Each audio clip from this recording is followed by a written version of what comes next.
tardes. Muchas gracias por su presencia a todos ustedes, también a los amigos que nos ven por las redes sociales, YouTube, Facebook, Instagram. En esta oportunidad estamos con el profesor Rodrigo Cerda San Martín, es ministro titular de la Corte de Apelaciones de Concepción, Chile. Ha trabajado antes como ministro titular de la Corte de Apelaciones de Arica. También ha sido juez del Tribunal del Juicio Oral en lo Penal de Talca y está enseñando en la Escuela de Derecho de la Universidad de Concepción. Tiene muchos libros publicados y le pedimos por favor que haga una conferencia sobre un tema de su especialidad, que es la valoración de la prueba en el ámbito penal. Vamos a recibirlo con un fuerte aplauso, profesor.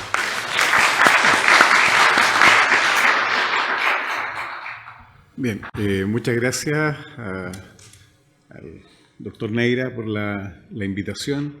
Es un honor para mí estar en este hermoso edificio. Previo a esta exposición nos hicieron un paseo por el tribunal y es un magnífico edificio. Es un orgullo para vuestro Poder Judicial y uno siente la majestuosidad y mayor responsabilidad también de ejercer justicia en estos tribunales. Pues bien, y respecto de la charla específica, más que una charla o una conferencia o una clase magistral, es compartir ciertas experiencias. Nosotros en Chile entramos el año 2000 con un Código Procesal Penal similar a vuestro Código Procesal Penal del 2004, con una pretensión de tipo acusatoria, cambiando nuestros sistemas, algunos mixtos, en el caso chileno era derechamente inquisitivo, y con una modificación para nuestro país radical en lo que dice relación con la valoración de la prueba, lo que hace que nosotros como jueces penales quedemos casi estupefactos por el nivel de la modificación y tratando de entender cada vez más qué es lo que se nos exigía realizar, porque veníamos de un sistema de prueba legal o tasada donde en forma abstracta, previa, el legislador nos hacía el trabajo. Entonces nos decía más o menos con qué componentes de información podíamos tener una plena prueba y no necesitábamos más para declarar acreditado un hecho. Y nos dicen, bueno, esto cambia, cambiamos hacia una tendencia también objetiva, lo que se busca o lo que se evita es la subjetividad, la arbitrariedad, vamos hacia la sana crítica, una libre valoración racional de la prueba, y para nosotros eso es nuevo, no obstante que ciertas áreas de juzgamiento en Chile lo tenían, como eran los jueces de policía local, de faltas o contravenciones, tenían un sistema de valoración probatoria en ese sentido. Lo había tenido también en el tiempo la justicia laboral, pero no se había hecho una capacitación adecuada y una profundización en torno a qué es lo que significaba valorar racionalmente la prueba bajo parámetros bastante más concretos, y que son los mismos que tienen nuestros códigos, el vuestro y el de nosotros, en base a estos grandes principios de la racionalidad, que son, ustedes saben, los conocimientos científicos, las máximas de la experiencia y los principios de la lógica, una lógica formal, clásica, aristotélica. Entonces, un poco lo que yo quería traerles el día de hoy eran una serie de interrogantes que nos planteamos los jueces chilenos frente a estas modificaciones, y han pasado 18 años y todavía no logramos contestar algunas de ellas, y hay una resistencia, incluso ya entendiendo varios de estos conceptos, a hacer efectivamente el cambio. Nuestra cultura preexistente ha hecho difícil hacer esta modificación que el sistema jurídico pretende, en la forma que nuestros legisladores lo van generando. Es un sistema que no entra desde la sociedad hacia la norma, sino que la norma pretende hacer un cambio social. Entonces el cambio es mucho más lento. Es lento para los jueces, mucho más lento todavía para el grupo social que entiende poco en qué consiste el cambio, y nosotros tenemos la obligación de realizar una cierta pedagogía a través de la publicidad y la motivación para que el ciudadano logre entender el ejercicio de poder que nos corresponde. Veamos cuáles serían estas preguntas que todo juez debería realizarse frente a una modificación normativa de este tipo. Como primera pregunta, uno podría plantearse cuál es el sistema probatorio que se ha intentado implementar, tanto en Chile como en Perú, en el ámbito procesal penal. ustedes dicen derechamente sana crítica, el legislador en el caso nuestro habla más bien de ciertos parámetros que son en todo caso los mismos, como les decía, los conocimientos científicos, las reglas de la lógica y las máximas de la experiencia. Pero la cuestión es, ya que sería sana crítica, ¿por qué el legislador ha elegido este sistema? ¿Qué es lo que quiere de nosotros los jueces? ¿Qué debemos dar para ejercer una jurisdicción de una forma correcta? ¿Es acaso una prohibición constitucional a la subjetividad y a la arbitrariedad? Parece que ese es el camino, tratar de que no seamos subjetivos meramente arbitrarios, que no juzguemos en lo fáctico con el estómago, con la intuición, con una especie de conocimiento místico, que nos venga una epifanía, que nos venga desde el contacto directo primordial con la prueba, como sería a través del principio de inmediación malentendido. El principio de inmediación no puede ser una excusa para fundamentar. El principio de inmediación más bien es una mejor forma o técnica procesal para adquirir un conocimiento directo desde la prueba y desde lo que los intervinientes, los litigantes planteen en el juicio. Y por eso la prueba del juicio es el insumo de la sentencia y no otro. ¿Cuánta objetividad es lograble? Se nos están pidiendo objetividad, pero ¿cuánto realmente y humanamente podemos dar los jueces? Es otra interrogante. Y los instrumentos a utilizar en pos de esta objetividad, ¿acaso se agotan en estos grandes parámetros que describen normativamente nuestras reglas? ¿Hay algunos adicionales? ¿Cuáles?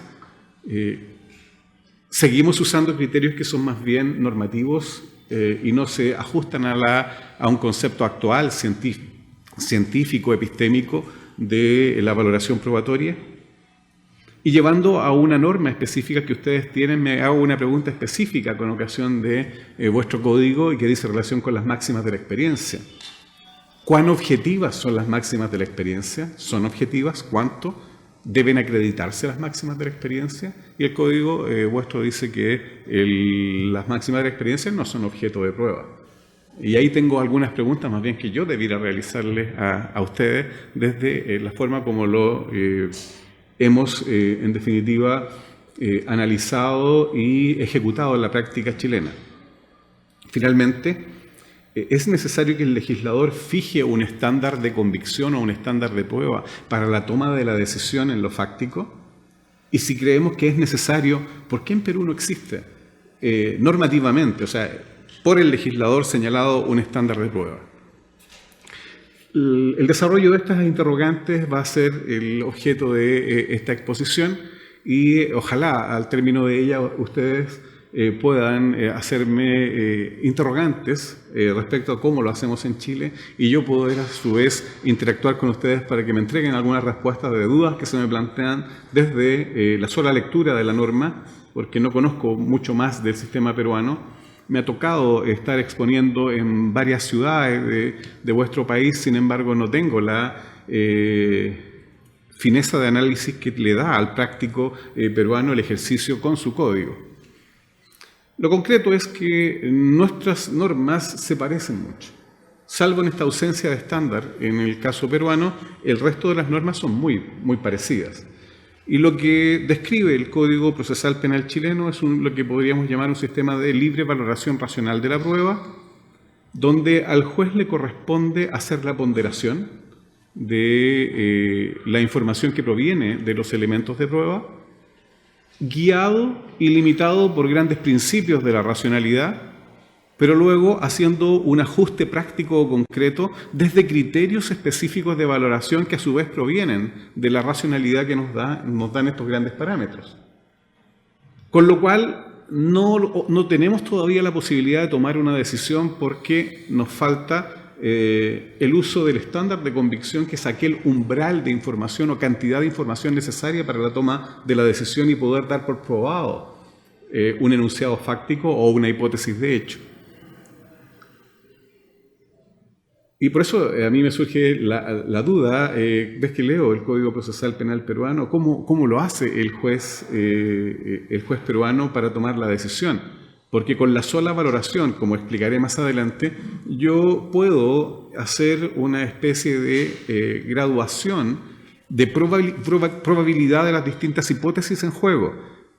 pero me falta una definición, ya sea normativa o de mera racionalidad, que me diga cuánta información debo pedir como juez para poder dar por acreditado en este exigente escenario de juzgamiento penal por las consecuencias jurídicas que trae y tomar la decisión.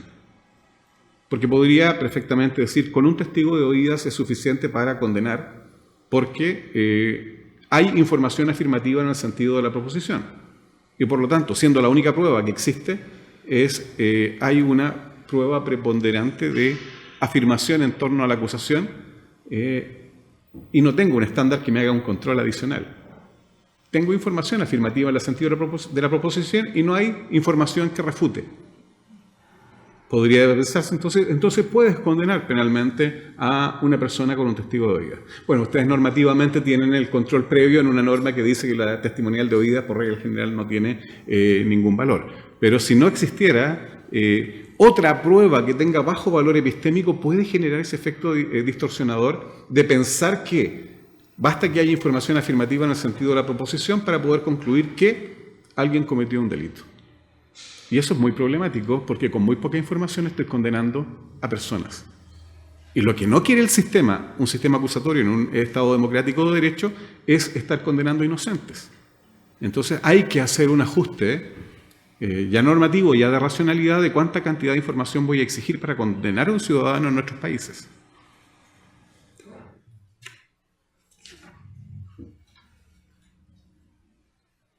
Yo creo que sin problema podemos afirmar que tanto en Chile como en Perú, normativamente lo que se pretende describir es un sistema de sana crítica. El problema es que nadie nos ha dicho con mucha claridad qué es la sana crítica, qué hemos de entender por sana crítica.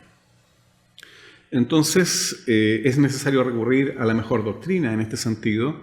Y ya por lo menos tenemos grandes profesores a nivel internacional, especialmente, y a ustedes los visitan casi más frecuentemente que a nosotros, porque nosotros estamos más lejos todavía. Cuesta más llevar a profesores de la talla de Tarufo, Jordi Ferrer, Jordi Nieva, Marina Gascón, que son sólidos ponentes en estos temas.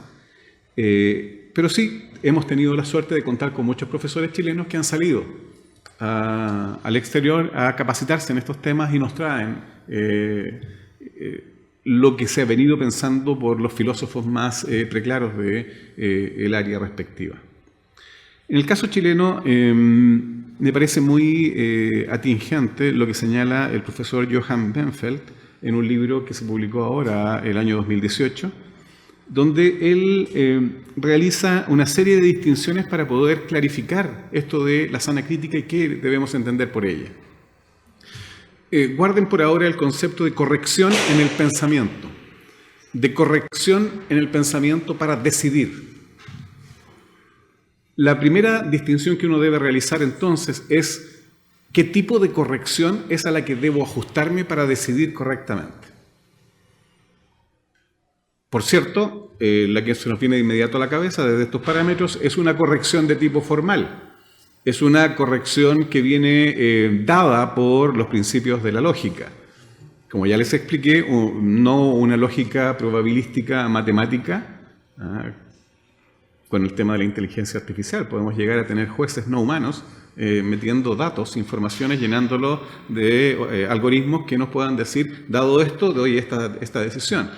Por ahora todavía la decisión es que jueces humanos decidan y por lo tanto la lógica a la que adscribimos es más bien una lógica de tipo formal, clásica, aristotélica si se quiere, y por lo tanto la corrección a la que apunta es una corrección formal. Yo solo puedo obtener desde el uso o la guía y el límite de los principios de la lógica, de estos principios de la lógica, un razonamiento correcto. Y no puedo esperar que con los solos principios de la lógica yo voy a llegar a un razonamiento verdadero o que pueda predicar verdad del razonamiento que estoy realizando. Para eso yo necesito otros parámetros y reglas adicionales. Entonces aquí ya hablamos de una corrección sustantiva o material del razonamiento. Y esto tiene que ver con los principios más bien epistémicos. generalizaciones empíricas confiables con tendencia a la objetividad, como son las máximas de la experiencia y los conocimientos científicamente afianzados. Una segunda distinción que el profesor Benfeld sugiere, recuerden, la primera corrección formal, corrección sustantiva o material del razonamiento. Una segunda distinción dice relación con tener claridad que decir sana crítica no es lo mismo que decir reglas de la sana crítica. Decir sana crítica es decir corrección del pensamiento en base a estos grandes principios que enuncian nuestros legisladores, pero que nuestros legisladores no han creado. Simplemente los enuncian generándose o dándole un efecto vinculante más allá de la vinculación que ya viene dada desde la racionalidad. Si el legislador nada dijera y solo dijera que el juzgamiento debe ser racional, nosotros igual debiéramos acudir a estos grandes parámetros. Eso es sana crítica, en definitiva. El uso de estos grandes parámetros para tener un pensamiento correcto y una decisión correcta. Pero además, y para el caso concreto, necesitamos criterios específicos de racionalidad, o por lo menos criterios específicos con tendencia a la objetividad, lo más confiables posibles.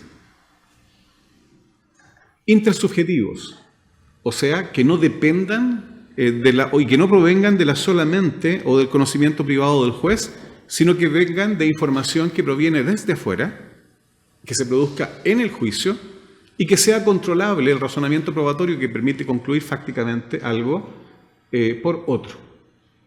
Desde ya, por las partes del juicio y por cualquier ciudadano que pueda leer el discurso, entenderlo y aceptarlo racionalmente o no. Estas reglas específicas de sana crítica son criterios que nos dicen, por ejemplo, qué valor le debemos dar a una cierta testimonial en un caso concreto. En el caso chileno, por ejemplo, existe una investigación empírica realizada por la Universidad de Concepción en el año 2005, tendiente a establecer el porcentaje de error-acierto de los reconocimientos que pueda realizar un testigo o una víctima de un sujeto victimario de un delito. Y lo que arrojó, el resultado que arrojó esa prueba fue de una posibilidad de acierto de un 40% y, por lo tanto, un porcentaje de error de un 60%. ¿Qué criterio de valoración específica puedo obtener de ahí? Ciertamente que no puedo confiar o darle mucha confiabilidad al reconocimiento que hace una víctima o un testigo respecto de un sujeto sospechado. Y a veces escuchamos en nuestras audiencias que le preguntan a esa víctima o a ese testigo: ¿y usted lo reconoció? Sí. ¿Y está seguro que esa era la persona que fue el autor del delito de que usted fue víctima? Sí. ¿Está 100% seguro? Sí. Ese 100% seguro no es más que la creencia de esa persona que tiene la capacidad de traer ese recuerdo, más que ese recuerdo, esa fijación de ese rostro al momento del reconocimiento y luego lo repite en juicio. El reconocimiento que se hace en juicio no tiene mucho valor. El reconocimiento que estamos valorando más bien es el que hizo durante la investigación cuando se le puso en rueda de detenidos a las personas y entre esos al sospechoso. Entonces el criterio de valoración es hacer más bien suspicaz, un fiel controlador de la probabilidad que tiene esa afirmación. Ese sería un criterio de valoración específico y que proviene de la psicología del testimonio. Otra regla específica podría ser, por ejemplo, y ya normativa, en el caso peruano, ustedes tienen normas que hablan de, por ejemplo, el artículo 158.3 del Código vuestro, que señala que respecto de la prueba por indicios, la inferencia debe basarse en generalizaciones empíricas y en reglas de la lógica, y si se trata de indicios contingentes, estos deben ser plurales, concordantes, convergentes, sin refutación. Entonces uno puede desprender de esto la conclusividad, el poder indicativo y la solidez de la inferencia que proviene de estas cualidades. Esos son criterios específicos de valoración. Si uno va al origen de la concepción racional de la prueba, dentro de los grandes autores que uno puede identificar, está Jeremy Bentham, y quien señalaba que eran criterios de valoración específicos de la prueba testimonial, la claridad, la espontaneidad, la reflexión y falta de premeditación como reglas de contenido epistemológicamente valioso al momento de ponderar la prueba testimonial.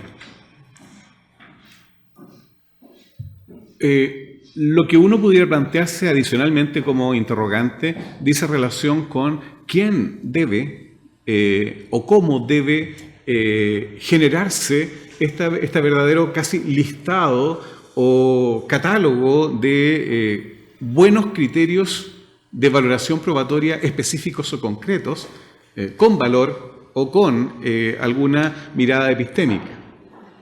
En lo personal yo pienso que esto debe venir de nuestra jurisprudencia, de los fallos que vayan dictando los jueces y nosotros los jueces mirando a otros jueces, de modo que de ser consistentes y ir desalojando de nuestra jurisprudencia criterios que no son más que puros prejuicios, meras subjetividades, y acoger con mucha fuerza aquellos que están avalados por la mejor ciencia.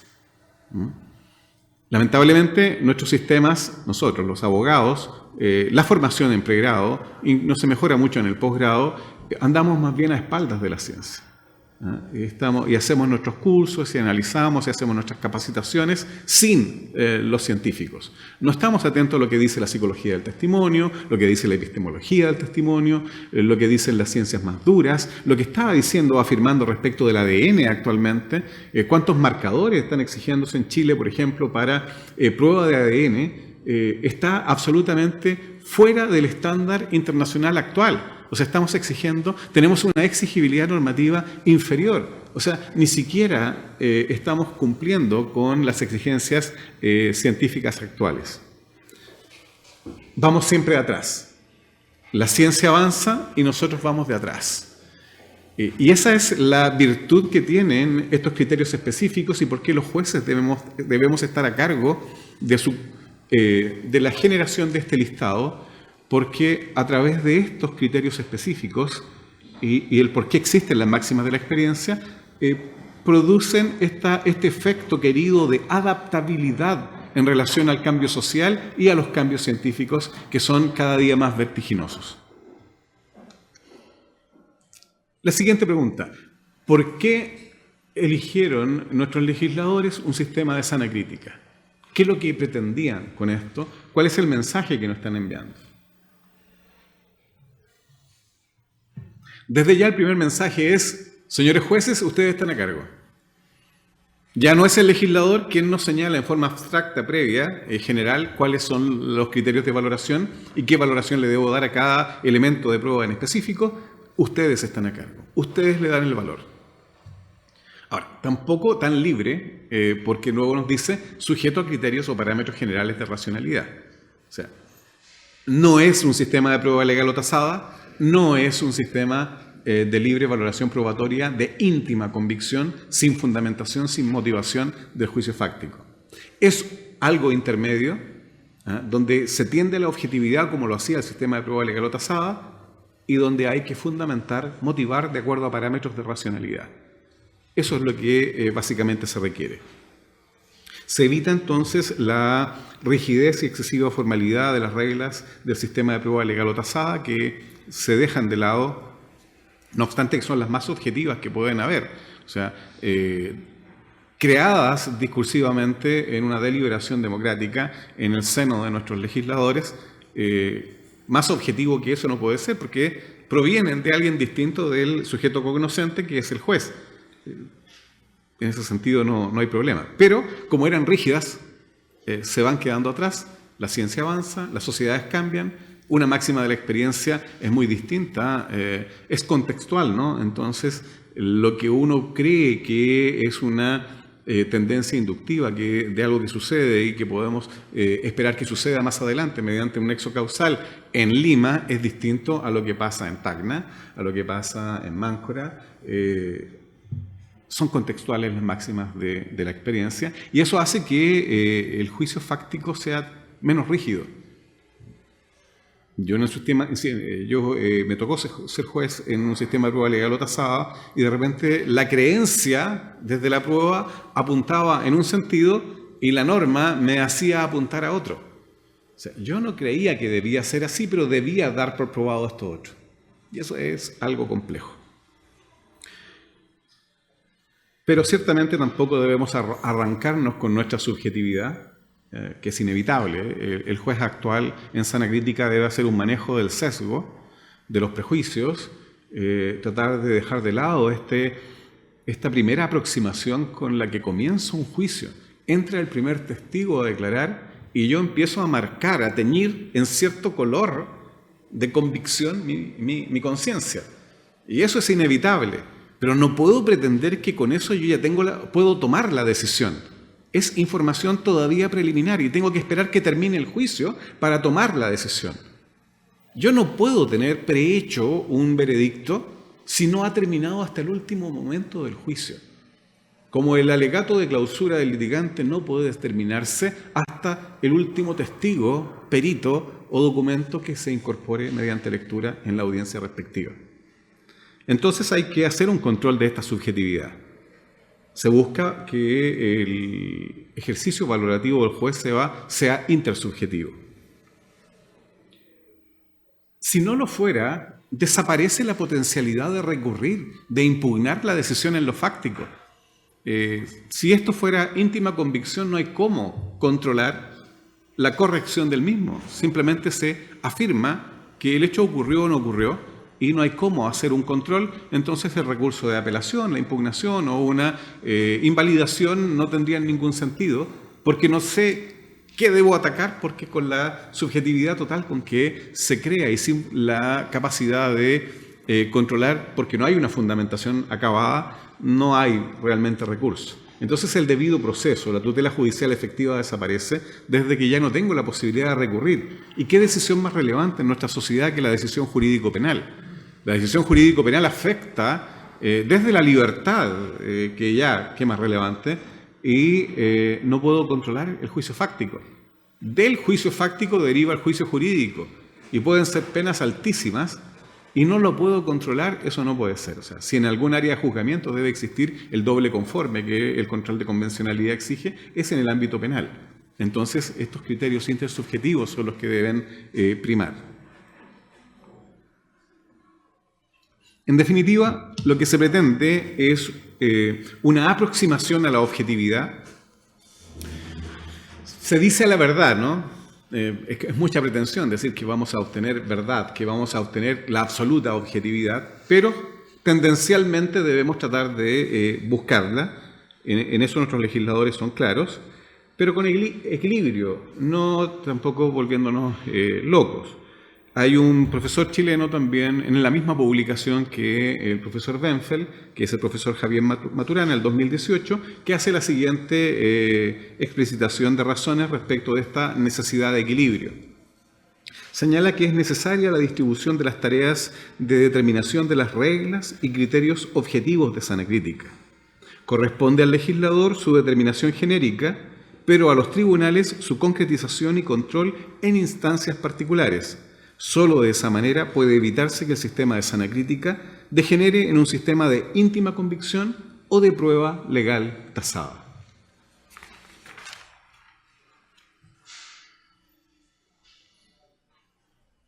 La pregunta que viene quizás más desde afuera que desde los jueces, porque nosotros sabemos que podemos tender hacia esa objetividad, podemos dejar de ser tan subjetivos, pero desde afuera podría plantearse la siguiente interrogante. ¿Es posible un juzgamiento fáctico objetivo?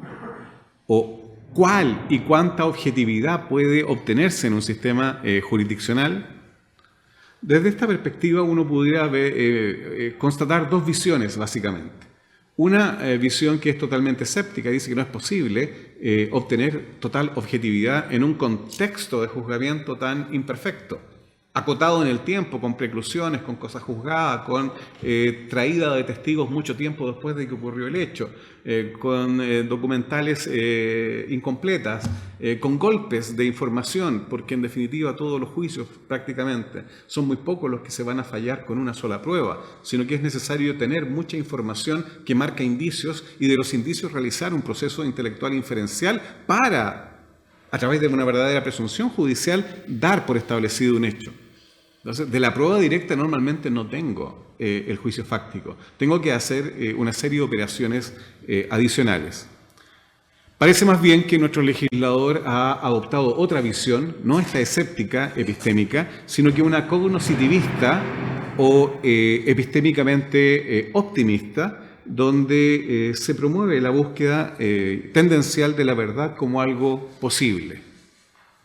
Lo que yo debo traer a juicio es la mejor versión de lo que ocurrió. Si uno lo mira desde la perspectiva racional de la prueba judicial, debo lograr establecer de la mejor forma posible esa realidad que se ha traído a juzgamiento. De modo que, si el delito de homicidio consiste en sancionar al que mate a otro, al que sancione efectivamente sea el que mató al otro, y no otro distinto, inocente, a quien yo he culpado con poca prueba, acusado con poca prueba. Situados ya en esta segunda versión, más bien optimista epistémicamente, o sea, sí podemos acercarnos de una forma tendencial a la objetividad, lo que debemos analizar es cuáles son los instrumentos que habremos de utilizar. Y ahí ya toma sentido, después de todo lo que venimos conversando, estos parámetros de racionalidad que se describen por nuestros legisladores. Jueces para juzgar en lo fáctico, para concluir que está probado o no está probado una hipótesis de hecho o un enunciado de hecho, primero tienen que relacionar causalmente o una relación lógica entre la información que proviene de la prueba y la conclusión que ustedes realizan. De modo que toda conclusión que esté desprovista de información que proviene de la prueba no tiene ningún apoyo. Y si no tiene ningún apoyo, es inválida, no solo desde la perspectiva formal, porque defrauda el principio de razón suficiente, sino que también desde la perspectiva sustantiva o material, porque no hay ninguna generalización empírica que avale como garantía esa afirmación.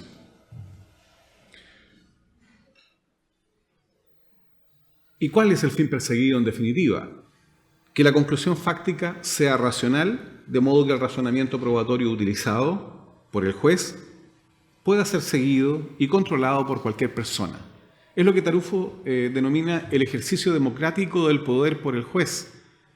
El juez como autoridad que debe rendir cuenta al justiciable y a la sociedad toda.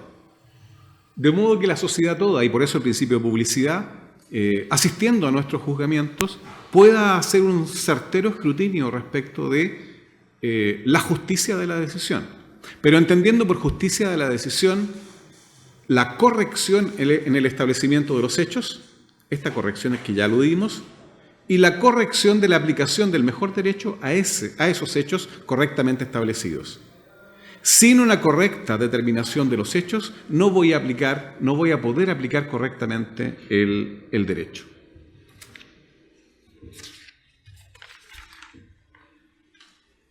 Respecto de esa norma que ustedes tienen en el Código Procesal Penal peruano, que las máximas de la experiencia no son objeto de prueba.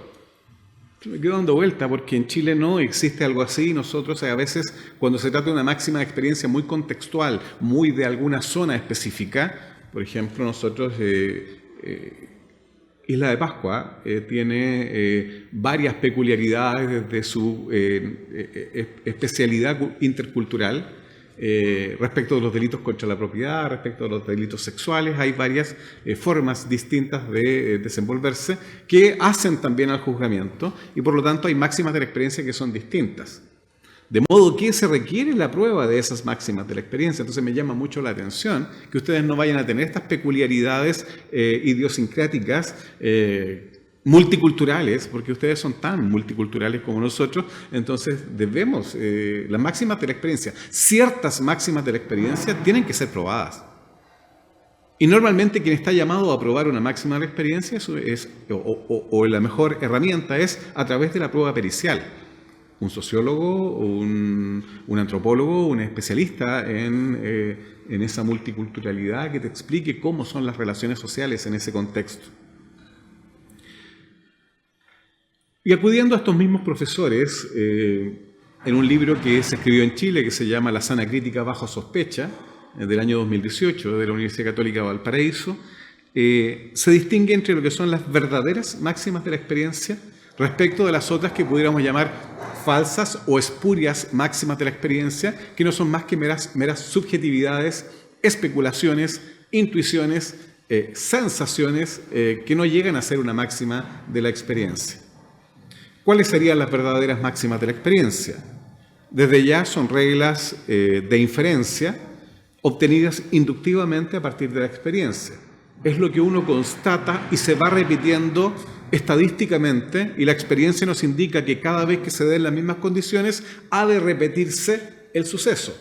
De modo que como tenemos esa estabilidad en el resultado y observamos que se ha producido la base de la conducta, podemos ya concluir el mismo efecto causal. Son generalizaciones válidas que gozan de altas frecuencias, como decía, estadísticas, emanan de una serie de hechos que permiten inducir una regla de inferencia probabilística. Grados de probabilidad, no certeza, grados de probabilidad. Son notorias, propias del saber general, si bien contextual, pero fungible. Yo creo que por ahí va un poco el Código Procesal Penal peruano. Las máximas de la experiencia confiables, de mayor valor intersubjetivo, ciertamente no va a ser necesario probarlas porque son verdaderos hechos notorios. Pero hay una línea muy difusa más abajo entre lo que todavía sería una máxima de la experiencia apenas confiable de una máxima de la experiencia espuria. Entonces, si la vamos a aceptar como máxima de la experiencia y le vamos a asignar un valor de garantía en el razonamiento probatorio, tendremos que probarla, porque no son de aquellas que son notorias. Entonces, habría que hacer una distinción adicional en el caso del Código Procesal peruano. Y finalmente, la última gran interrogante que yo tengo respecto al sistema de ustedes. La pregunta va al revés, aquí yo se la hago a ustedes. Normativamente no está expresado en el Código Procesal Penal peruano cuál es la cantidad de información que se requiere para condenar penalmente, el umbral de suficiencia de información, el estándar de prueba o estándar de convicción. En Chile, normativamente, artículo 340, inciso primero del Código Procesal Penal, utiliza un estándar de convicción más allá de toda duda razonable. Y usted me dice, ninguna gracia, se lo copiaron al sistema anglosajón. Sí. Pero está. No tiene que andarlo buscando el juez. ¿Y por qué digo no tiene que andarlo buscando el juez? Porque la gran doctrina indica que no es el juez el que está llamado a fijar un estándar. Porque un estándar no es racional o meramente racional. Un estándar es político, es valorativo, es filosófico. Debe establecerse previa deliberación democrática en la sede del legislativo. Y cuando no lo señala, pone al juez en una situación muy compleja. Entonces, un acuerdo plenario, ¿no? Tiene que entrar a decir, es que debe entenderse como este es el área de juzgamiento que consecuencias jurídicas más duras genera respecto de la sociedad, respecto de una persona en esta sociedad, entonces debe usarse el estándar más alto posible. Y en el derecho comparado, en sistemas parecidos a estos de corte acusatorio, con valores epistémicos, ese es el estándar de convicción más allá de toda duda razonable, que usa en el área penal el sistema anglosajón. La cuestión es que el sistema anglosajón tiene un sistema de íntima convicción. Y los sistemas nuestros son de libre valoración racional de la prueba, bajo límites valorativos genéricos, parámetros de racionalidad y criterios valorativos específicos también racionales. Por lo tanto, no es lo mismo, o sea, no debe ser la misma lectura o comprensión del juez hacia un estándar que, no obstante que lingüísticamente diga lo mismo, se establezca en Chile o en Perú. Porque hay otras reglas de corrección de la valoración probatoria. Y aquí llego a lo que dice el profesor Jordi Ferrer, el año 2007, respecto de la existencia de 3 momentos relevantes, sucesivos, que se da en la actividad probatoria. Esto lo deben haber leído más de alguna vez. El primer momento es el momento de la determinación o definición del conjunto de elementos de prueba que se rendirán en el juicio y que luego serán valorados en la sentencia. Tiene que ver con la admisibilidad probatoria, tiene que ver con la etapa preparatoria del juicio y tiene que ver con el debate de exclusión o no de la prueba, entendiendo que el principio es de inclusión porque a mayor información, mayor posibilidad de llegar a la certeza o a la verdad. Si ustedes observan, los criterios bajo los cuales se toma la decisión de admisibilidad probatoria son claramente normativos. Salvo la relevancia, todos los otros criterios son normativos. Entonces uno pudiera afirmar, y esto lo dice el profesor Ferrer, que este es un momento de la normatividad, no tanto de la racionalidad. Predominantemente es un momento normativo. Un segundo momento de la actividad probatoria es el de la valoración propiamente tal. La prueba se ha incorporado a juicio. Ya tenemos la información, ahora hay que valorarla. ¿Cómo se hace esa valoración? Conforme a estos criterios de corrección como parámetros generales que los da el legislador, pero aunque no los hubiera dado, los aporta la racionalidad general. Principios de la lógica, máximas de la experiencia y conocimientos científicos. Y por el juez, en el bagaje jurisprudencial, los criterios específicos de valoración en los contextos concretos. Racionalidad. Este es el momento de la racionalidad. Pero el profesor Ferrer y muchos de estos grandes profesores que estudian en los temas de valoración probatoria,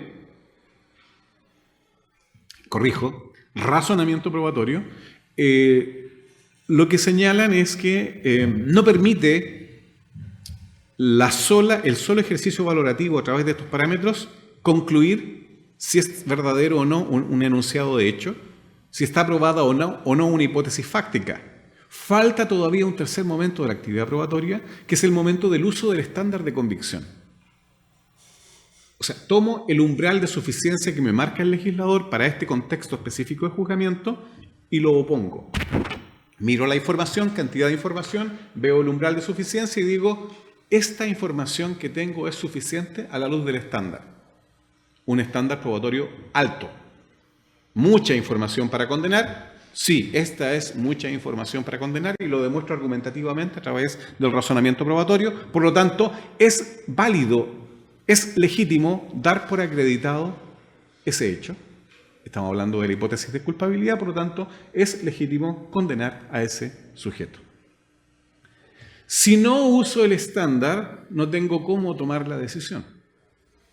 Porque con el solo ejercicio valorativo lo que puedo realizar es una graduación de probabilidad de las hipótesis.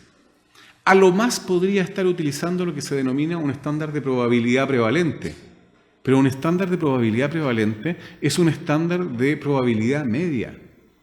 No es propio de un ejercicio jurisdiccional penal. Un estándar de probabilidad media normalmente es el que se utiliza en los sistemas de juzgamiento civil. Incluso en el sistema anglosajón existe, la probabilidad baja, que normalmente se exige para ejercicios jurisdiccionales tutelares, donde hay que ejercer protección de derechos fundamentales, uno con poca información, con algunos indicios a favor de la protección, uno genera o activa la protección constitucional. En el ámbito civil se usa un nivel de exigibilidad media, probabilidad prevalente. En el sistema penal, un sistema de probabilidad alta, altísima. En el sistema administrativo sancionador, una prueba clara y convincente, menos que el estándar de convicción más allá de toda duda razonable, pero más que el de probabilidad prevalente. Para que entiendan que hay una graduación mínima a la que uno puede adscribir, por lo menos de alta, media, baja. Y en lo penal no podría yo estar oponiendo uno de probabilidad media, por los efectos y consecuencias que ello trae. Entonces esta definición es realmente importante y mi pregunta es ¿cómo lo hacen en Perú? Bien, y para concluir algunas ideas finales, para que ojalá se pueda producir alguna especie de conversación y traspaso de experiencias. Primero, la aplicación correcta del derecho supone el previo establecimiento correcto de los hechos. En segundo lugar, existe una relación teleológica entre prueba y verdad, verdad por aproximación, eligiéndose legislativamente al juicio cognoscitivo como la metodología idónea para la decisión. En ese contexto, la prueba confiable y objetiva es la mejor herramienta para aumentar la probabilidad de efectuar una determinación verdadera de los hechos, alejándose de la mera arbitrariedad o subjetividad. En Chile y en Perú se ha optado por un sistema probatorio de sana crítica, procurando un correcto razonamiento probatorio que apoye la decisión fáctica, tanto desde la perspectiva lógico-formal como desde la perspectiva sustantiva o material. En ambos países, sus códigos acuden a principios generales de racionalidad, los que deberán ser usados por los jueces como límites en la valoración probatoria y además un límite normativo, objetivo normativo, cuál es el estándar de prueba para la distribución del error donde se evite condenar a inocentes, no obstante, y corriendo el riesgo de absolver a algunos, quizás muchos, culpables. Sin embargo, y sin perjuicio de que existen estos parámetros generales, ya sea racionales y normativos, los jueces utilizan criterios adicionales de valoración para los casos concretos que deben derivar de los grandes principios ya aludidos. La doctrina señala que la decisión fáctica no puede adoptarse sin el uso del estándar de prueba determinado previamente por el legislador. Sin perjuicio de ello, el sistema jurídico penal peruano no contempla dicho estándar, lo que dificulta la adopción objetiva de la decisión. En Chile existe un estándar de condena fijado normativamente y es el de convicción más allá de toda duda razonable. Sin embargo, no termina de afianzarse, después de 18 años de vigencia de nuestro código, una comprensión objetiva de dicho parámetro y existen todavía muchos jueces que afirman que es un estándar subjetivo, con lo que no hemos ganado mucho y dejo abierta la discusión. Muchas gracias. Bien, muchas gracias, profesor Rodrigo Cerda. Bien, si tuvieran preguntas, por favor les agradecería que las puedan formular. Sí. Distinguido profesor chileno, muchísimas gracias por esta ilustre conferencia y al profesor Neira igualmente con la misma gratitud. Profesor, quisiera que por favor usted pudiera precisar en cuanto al caso o los casos de tocamientos indebidos, ¿no? ¿Cómo se formula o a qué estándar de prueba podemos recurrir? Porque a sabiendas que es uno de los casos más difíciles de poder juzgar, en tanto y cuanto en el Perú se han presentado varios casos en los que hay como una especie de nube gris al respecto y se juzga, pues usted sabe que a lo mejor no sé si tiene conocimiento que la pena es de más de 10 años para aquel que infrinja esa norma. Muchísimas gracias. Bien, bueno, ustedes ni siquiera tienen estándar genérico. A ver, ahí hay un tema. El año pasado, el 2017... Sí, no, me permite pero te digo, porque sí tenemos una sentencia plenaria casatoria 1-2017, lavado de activos, que en la parte final sobre juicio oral hemos dicho lo mismo que ustedes dicen, que para que se pueda condenar a alguien se requiere que haya prueba más allá que una duda razonable. Sí, que la pregunta es más específica que eso. Claro. La pregunta de la colega abogado, ¿no es cierto? La colega es, ¿y qué pasa con estos delitos que tienen dificultad probatoria adicional? Son delitos que son mucho más complejos desde la perspectiva probatoria y por lo tanto desde esa dificultad probatoria y atendido el bien jurídico protegido y las personas que están siendo víctimas de esos testigos, que además de esos delitos que son grupos de nuestra sociedad altamente vulnerables, si se pudiera establecer un estándar de convicción de menor exigencia. que es un poco lo que se ha venido escuchando. Y en ese sentido, el profesor Jordi Ferrer, en la conferencia que hizo, tú estuviste en el último, en Girona, en el Congreso de Razonamiento Probatorio, planteó que entre los parámetros bajo los cuales los legisladores suelen tener en cuenta para fijar estándares está, entre otras cosas, la dificultad probatoria. Pero eso supone que nuestras sociedades se conversen, se pongan de acuerdo, porque vamos a implementar un sistema de estándares diferenciados. Si asumimos que a través de esta jurisprudencia vinculante de vuestro máximo tribunal, en lo penal en general va a ser convicción más allá de toda duda razonable,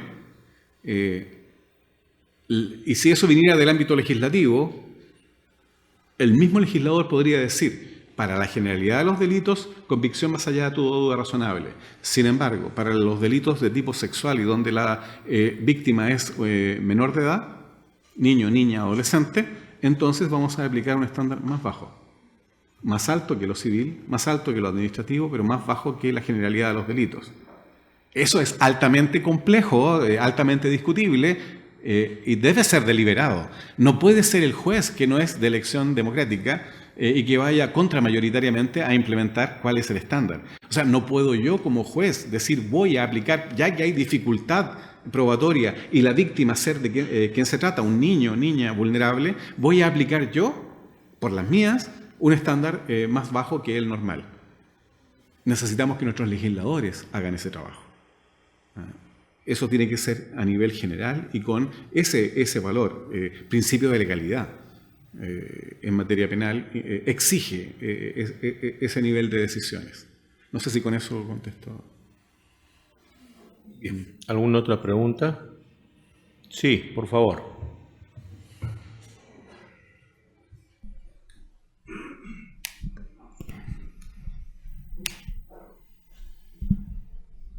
Muy buenas tardes.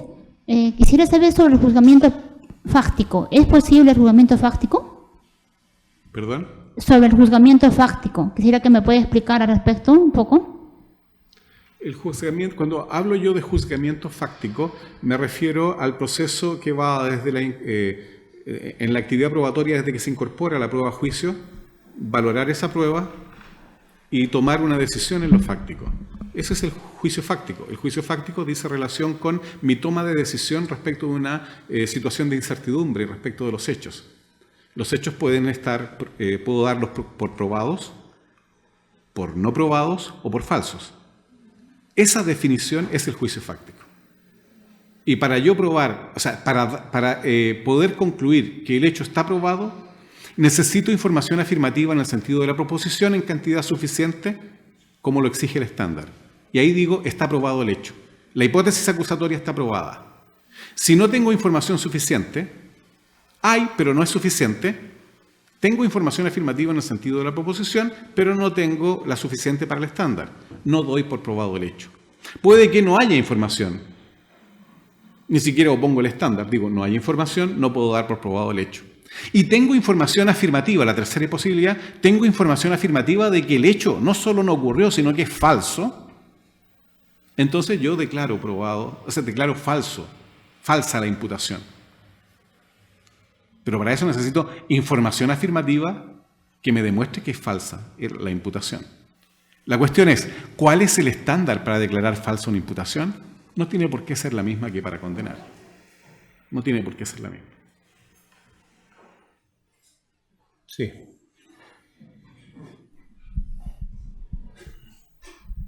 Buenas tardes, profesor Rodrigo Cerda. Buenas tardes con el público presente. Mi nombre es Argelia Caxi. En primer lugar, agradecerle por la visita y la conferencia sobre valoración de la prueba. Doctor, usted nos ha referido sobre el tema de racionalidad basado en principios generales de racionalidad. Y dentro de ellos usted ha mencionado el tema de máximas de la experiencia y conocimiento científico.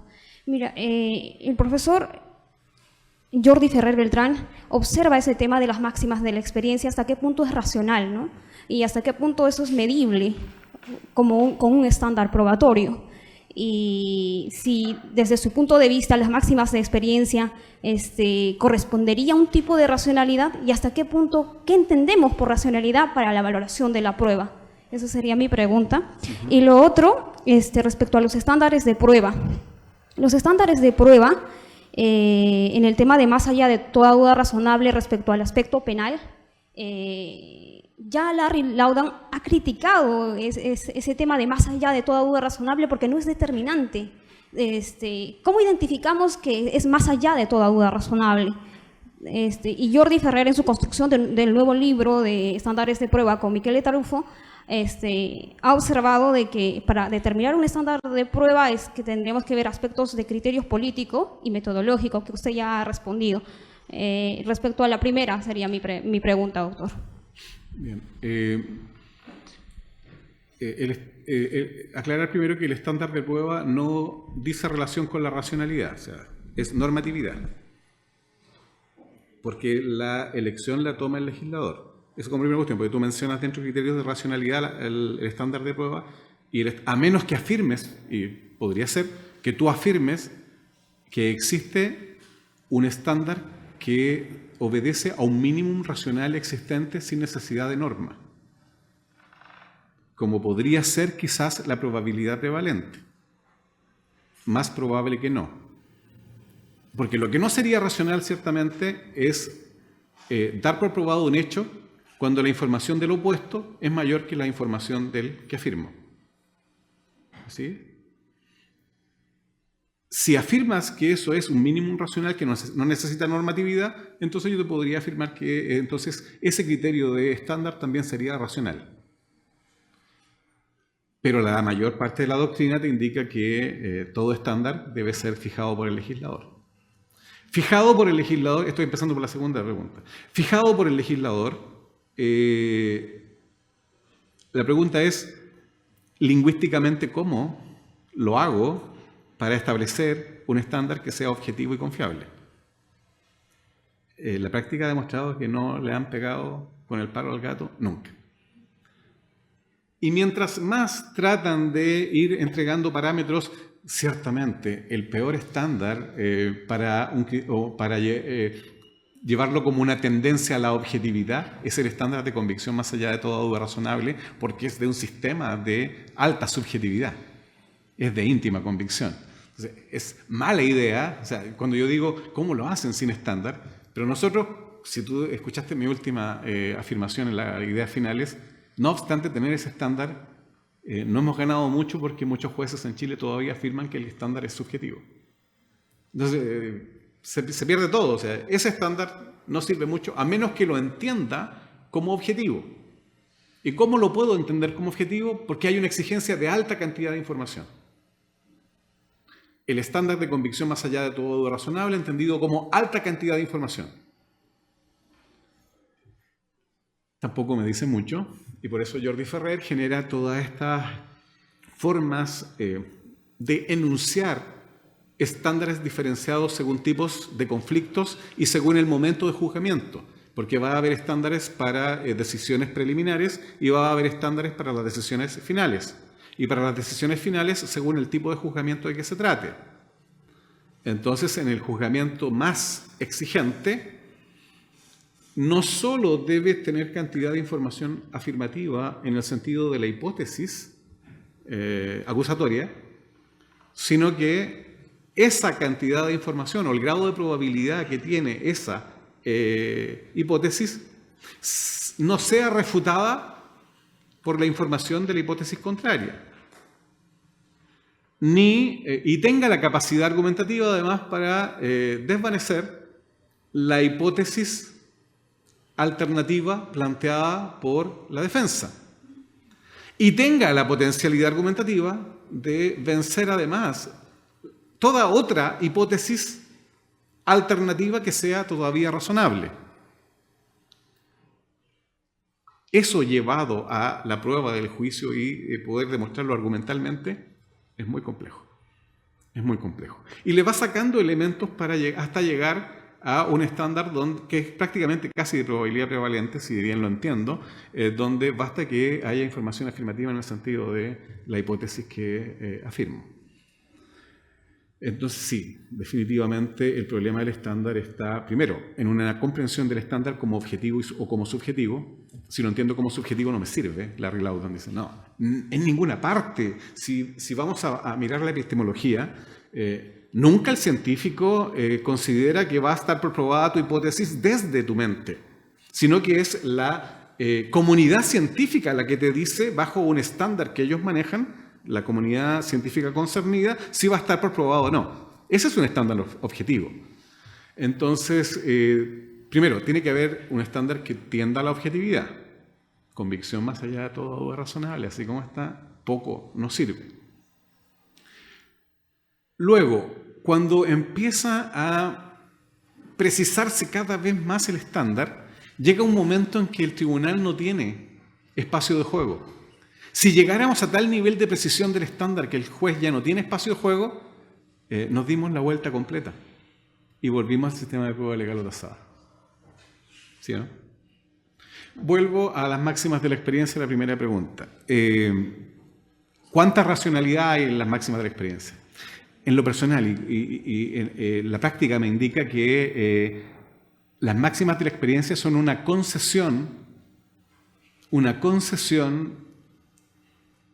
normativa para que el juez tienda a la objetividad, no obstante que no haya mucha racionalidad, pero siempre tienda a la objetividad.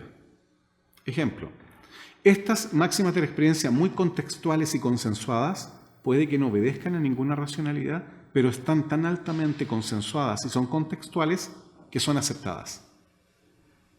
Y por lo tanto, cumplen o rinden bajo un criterio de objetividad, porque provienen ciertamente de una comunidad que no es la mente del juez, no es el conocimiento privado del juez, y además son confiables en tanto sigan siendo aceptadas por esa comunidad. Pero tú dices, ¿dónde está el conocimiento empírico en que se sustenta? ¿Dónde está esa repetición estadística que supone el nexo causal que afirma una buena máxima de la experiencia, de aquellas que son, de esas que el código de ustedes dice no necesitan prueba? No, pues no están en esa. Y lo que debemos hacer los jueces es, cada vez que creamos que existe una máxima de la experiencia consensuada y contextualizada que no deriva mucho de la racionalidad y por lo tanto no tengo que demostrarla, pero la pongo en juego en mi sentencia diciendo que entiendo que para esta ciudad y esta sociedad esta afirmación obedece a una aceptabilidad confiable de juzgamiento. ¿Será impugnable o no? Si no es impugnable y sigue manteniéndose, puede ser aceptada como una máxima de la experiencia. Pero ¿cuánta racionalidad es? Poquita. Ciertamente muy poca. ¿Suficiente para condenar con un estándar de convicción más allá? O sea, ¿un estándar de convicción alta? No. Entonces, un procedimiento inferencial que se está basando como garantía en una generalización empírica de ese nivel, difícilmente va a superar un estándar de convicción alto. Puede que permita una condena civil, pero no una condena penal. No sé si con eso contesto, ¿sí? Bien, ¿alguna pregunta más? Si no es así, vamos a agradecer al profesor Rodrigo Cerda San Martín por su maravillosa conferencia. Vamos a entregarle a nombre del Poder Judicial un certificado.